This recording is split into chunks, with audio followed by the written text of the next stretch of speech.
आप लोग देख पा रहे हैं कि ये पक्षी एक वायर पे मौसम का कितने अच्छे से मज़े ले रहे हैं और इन लोगों को शौक नहीं लग रहा है और इन्हें किसी तरह का तकलीफ नहीं है और यह तार पे बैठ करके मौसम का मज़े ले रहे थे। इनके पीछे बहुत ही सिंपल सा रीज़न है, चलिए हम समझते हैं। चलिए हम लोग एक सर्किट डायग्राम को लेकर के समझते हैं कि एक ओपन वायर पे अगर कोई चिड़िया या बर्ड बैठता है तो उसे शौक नहीं लगता है। इसके पीछे रीजन क्या है? बहुत ही सिंपल सा रीजन है, अभी हम लोग समझते हैं। यहाँ पर हम एक थोड़ा देर समझने के लिए एक जनरेटर या सब स्टेशन हो सकता है या ट्रांसफार्मर से कनेक्शन हो सकता है या बैटरी हो सकता है, यहाँ पर कुछ भी हो जिससे कि सप्लाई हम लोग को मिलता हो। तो इस तरह से यहाँ से करंट फ्लो होना स्टार्ट होगा और इधर आएगा। अब ये जो है वायर है जिसपे बर्ड्स यानी कि चिड़िया बैठता है, ठीक है। ये जो वायर है वो वायर है जिसपे चिड़िया बैठता है और हमने इसको लिया है चिड़िया। ये जो है बर्ड है, ये यहाँ पर लिख दिया हूं मैं, ये बर्ड है और एक दो पैर है इसका, एक यहाँ पर और यहाँ पर पकड़ के वायर को बैठा हुआ है। जैसा कि इस सर्किट में दिखाया गया है उसी हिसाब से हमने सर्किट को बनाया है ताकि समझ में आए। तो इसका कुछ ना कुछ बर्ड का रेसिस्टेंस होता है, राइट। और यह एक सिंगल वायर पर ही बैठा है। तो हम लोग एक चीज जानते हैं कि करंट कब फ्लो होता है किसी चीज से। अगर मान लो कि ये कोई वायर जा रहा है, यहाँ पर हमारे सप्लाई है, प्लस चार्ज है मान लो, तो यहाँ से करंट कब फ्लो होगा? करंट तब फ्लो होगा जब इसको कुछ रिटर्न पाथ मिलेगा दोबारा बहने के लिए, माइनस वाला चार्ज, लोअर पोटेंशियल मिलेगा, तभी जाकर के इस वायर से करंट फ्लो होगा। उसी तरह से इस बर्ड को शॉक तब लगेगा जब इससे होकर के करंट फ्लो होगा। तो जब यह इस वायर पर बैठा होता है तो उस टाइम इस बर्ड से होकर के करंट फ्लो नहीं होता है। जैसा कि आप लोग देख पा रहे हैं इस इमेज में कि कितने मजे में पक्षी बैठे हुए और इन्हें शौक नहीं लग रहा है। इस प्रकार से बर्ड बैठा हुआ है तो इसके बॉडी से होकर के करंट फ्लो नहीं हो पा रहा है, फ्लो जो हो रहा है इस तरह से हो रहा है। अब बात रही कि इसको शॉक कब लगेगा।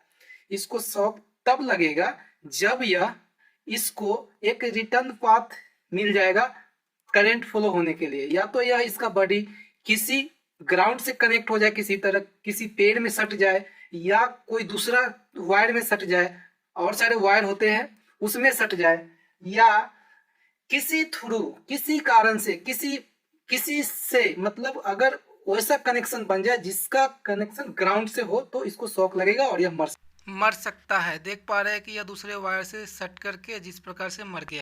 अगर पक्षी पोल से और किसी वायर से भी सटता है तो मर जाएगा, और यह पक्षी को वायर से अगर टच होगा तो भी मर जाएगा। इस प्रकार से तो समझ में आ गया आप लोगों को कि बर्ड्स को शॉक क्यों नहीं लगता है। बर्ड्स को शॉक इसलिए नहीं लगता है क्योंकि इसके बॉडी से होकर के करंट फ्लो नहीं होता है। ऐसे भी हम लोग जब एक सिंगल वायर को फेज वाले को बिना बॉडी से टच हुए अगर टच करते हैं इसको तो शॉक नहीं लगता है। जैसे ही तो इसमें देख पा रहे हैं कि इन्हें ग्राउंड से टच नहीं हो रहा है और इन्हें शॉक नहीं लग पा रहा है। हम लोग ग्राउंड से या किसी तरह से सट हो जाते हैं या कोई न्यूट्रल वायर से टच होता है तो शॉक लगता है। तो आप इसे देख पा रहे हैं कि ये ग्राउंड से टच होता है और शॉक लग जाता है। जस्ट उसी तरह से यहाँ पर भी है कि चिड़िया को शॉक इसलिए नहीं लगता है क्योंकि उसको ग्राउंड नहीं मिलता है, उसके बॉडी से रिटर्न पाथ नहीं मिलता है करंट को फॉलो होने के लिए। कुछ लोग अब ये सोच रहे होंगे कि यहाँ तो इस तरह से रास्ता मिल रहा है इसको फॉलो होने के लिए इस प्रकार से, लेकिन यहाँ पर ये चीज बता दूं कि यह बहुत ही कम डिस्टेंस में होता है और यहाँ का रेसिस्टेंस बहुत ही कम होता है पक्षी के बॉडी से। समझ पा रहे हैं आप लोग? अगर पक्षी का रेसिस्टेंस इस वायर के रेसिस्टेंस से बहुत कम हो जाए तो हो सकता है कि उसको करंट लगेगा, शॉक लगेगा। लेकिन बॉडी का हम लोग का या आदमी का हो या पक्षी का हो, इस वायर के रेसिस्टेंस से बहुत ही ज्यादा होता है, 1000 ओम से ऊपर का होता है रेसिस्टेंस इसका। तो इससे संभावना कम होता है कि करंट बहे। लेकिन कभी कभी ऐसा हो सकता है जब इसका रेसिस्टेंस या भीगा हुआ रहे या किसी कारण से, क्योंकि सूखी हुई चीज का रेसिस्टेंस कम होता है, या कभी पक्षी भींगा हुआ रहे तो हो सकता है कि उसका रेसिस्टेंस इस वायर के रेसिस्टेंस से बहुत कम हो जाए, तो उससे होकर के करंट यहाँ तक इस तरह से फ्लो हो सकता है। लेकिन जनरली सूखे में ही बैठते हैं तो शौक नहीं लगता है। कभी कभी हम लोग देखते भी हैं कि पक्षी बैठा हुआ है और उसे शौक लगता भी है, तो उसके पीछे यही सब रीजन है। या तो वह किसी दूसरे पेड़ वगैरह से या दूसरे वायर में कनेक्ट हो जाते हैं, या वह भीगा हुआ हो तब जाके उसको शौक लगता है और वह मर जाता है। तो थैंक यू सो मच इस वीडियो को देखने के लिए। और आप लोग समझ गए होंगे कि देख लीजिए ये सब पक्षी किस प्रकार से बैठे हुए हैं। जब तक इसे ग्राउंड नहीं मिलेगा, जब तक इसे रिटर्न पाथ नहीं मिलेगा करंट को बहने के लिए, तब तक इसे शौक नहीं लगेगा। अगर सिंगल वायर पर बैठा है तब, अगर दूसरी वायर पे बैठेगा या फेस टू फेस 3 वायर होता है, किसी में कनेक्ट हो गया, इस पर बैठा हुआ है, किसी कारण से पंख सट गया या किसी तरह से, तो शॉक लगेगा और मर सकता है। तो हम लोग दोनों घटना को देख चुके, पक्षी को मरते हुए भी, शॉक लगते हुए भी और ना लगते हुए भी।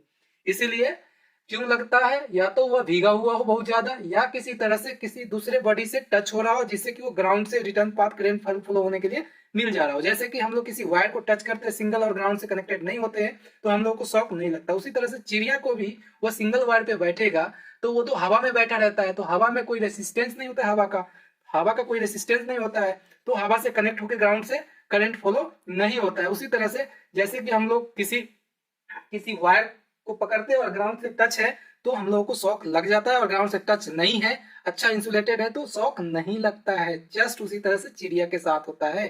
तो अब आप लोगों को अच्छी तरह से समझ में आ गया होगा, और समझ में आ गया होगा कि एक सिंगल ओपन वायर पर अगर कोई बर्ड्स बैठता है तो उसे शॉक क्यों नहीं लगता है। और इस वीडियो को आप लाइक कर देना और चैनल को सब्सक्राइब कर लेना। Thank you so much.